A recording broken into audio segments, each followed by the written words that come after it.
मैदान में मुख्यमंत्री अशोक गहलोत जनसभा को संबोधित कर रहे हैं। सरदार शहर के लोगों का भी और सरदार शहर का मान और सम्मान पूरे प्रदेश में बढ़ाया। आप मुझसे ज्यादा जानते वैसे उनको, परंतु जिस प्रकार वो अभी उद्गार व्यक्त किए गए मेरे पूर्व वक्ताओं ने, वास्तव में वो उनका व्यक्तित्व, उनका कर्तृत्व, उनके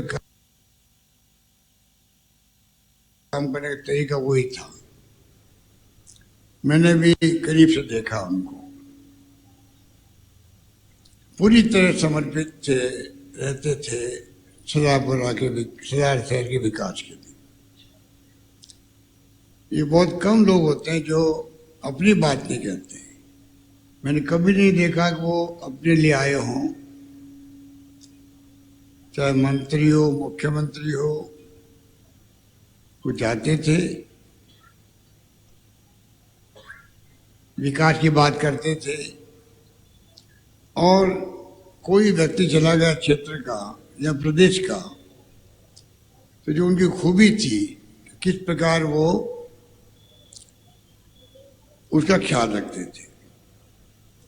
अस्पताल में भेजना हो तो गाड़ी भेज देते थे। टीम बना रखी थी किस प्रकार से उसका इलाज ढंग से हो। इलाज करवाने की बात हो,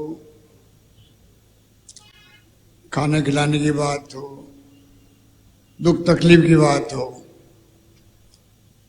तो वो चाह करके भी पहले उस काम को करते थे। अभी पिछले दिनों में बीमार थे, आवाज भी उनकी चली गई थी करीब करीब, तब भी वो मुख्यमंत्री निवास पर आए। मैं भी पहले उनसे मिलने गया था, उनके घर पे भी। तो जिस रूप में आके बात करते थे, ऐसी स्थिति के अंदर भी वो इस बात का प्रतीक है कि किस प्रकार से उनका लगाव था आप लोगों से।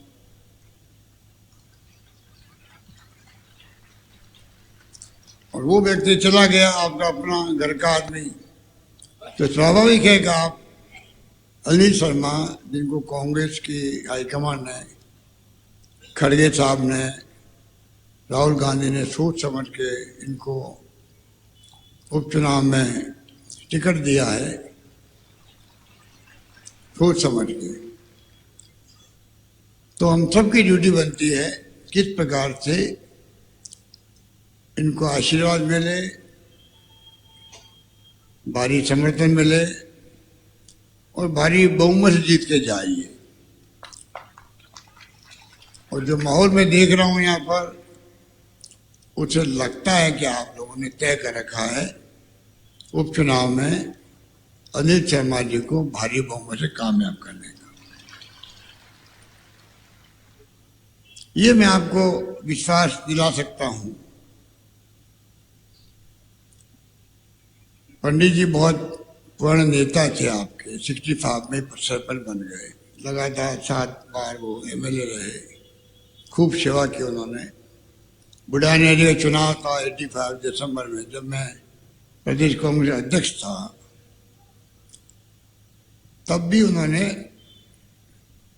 बुढ़ानी एरिया को आशीर्वाद दिया था और कामयाब किया था। हरिदेव जोशी जी मुख्यमंत्री थे, मैं प्रदेश का अध्यक्ष था, तब मैं काफी घूमा था चूरू के अंदर। तब से लगातार मैंने देखा है उनके काम करने के तरीके को। अब वो नहीं रहे हैं, तो मैं आपको जो कह रहा था, यह विश्वास दिला सकता हूं कि जो पंडित जी अगर कोई सुझाव देते थे, काम के लिए बात करते थे, और हमने कभी मना नहीं किया, उसी प्रकार से अनिल शर्मा को कामयाब करो, काम के लिए कोई मना नहीं करेंगे इनको। काम तो बहुत होते हैं, काम का अंत ही नहीं होता है। कुछ काम पूरे होते हैं तो नए काम शुरू हो जाते हैं। तो काम की तो कोई कमी पहले रखी नहीं, अब भी मैं कहना चाहूंगा अब काम की कोई कमी नहीं रखेंगे। अभी तो पंडित जी के मैं आया था दाह संस्कार में, तब जो पंडित जी ने उप जिला अस्पताल बनाया था 100 बेड का यहाँ पर, उसको आप सबकी भावना थी कि नामांकन उनके नाम का होना चाहिए। तो मैंने उसी दिन फैसला किया और भंवरलाल शर्मा जी के नाम का आपका उप जिला अस्पताल बन गया, यहाँ पर नामांकन भी हो गया। जो भी आपकी मांगे थी यहाँ पर, कई पंडित जी के दिमाग में था सीवरेज का है, वो भी करीब 200 करोड़ की लागत से काम, कुछ काम पूरा हुआ, कुछ काम चल रहा है। तो कहने का मतलब यह है कि जो जो पंडित जी के दिलो दिमाग बातें थी और काम बाकी रह गए, आप लोगों ने मांग की होगी, वो आप निश्चिंत रहो। चाहे सिंचाई की बात हो, चाहे पानी, बिजली, शिक्षा, स्वास्थ्य, सड़कें, और तो 1 करोड़ लोगों को हम पेंशन दे रहे हैं अभी राजस्थान के अंदर, 1 करोड़ लोगों को, बुजुर्गों को, बुजुर्ग विधवा औरतों को, विधवा को, एक नारी को, निसर्जनों को, कोई कमी नहीं रख रहे हैं। और जो स्कीमें बताई गई अभी हिंदुस्तान में कहीं नहीं वो स्कीम है।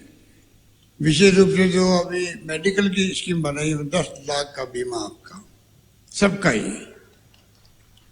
10 लाख का बीमा कैसे करते हैं? केंद्र का भी बीमा 5 लाख का है, वो भी है 1/3 आबादी का है खाली। जो सोशो इकोनॉमिक सर्वे हुआ था यूपी गवर्नमेंट में, तब उस तक ही सीमित है।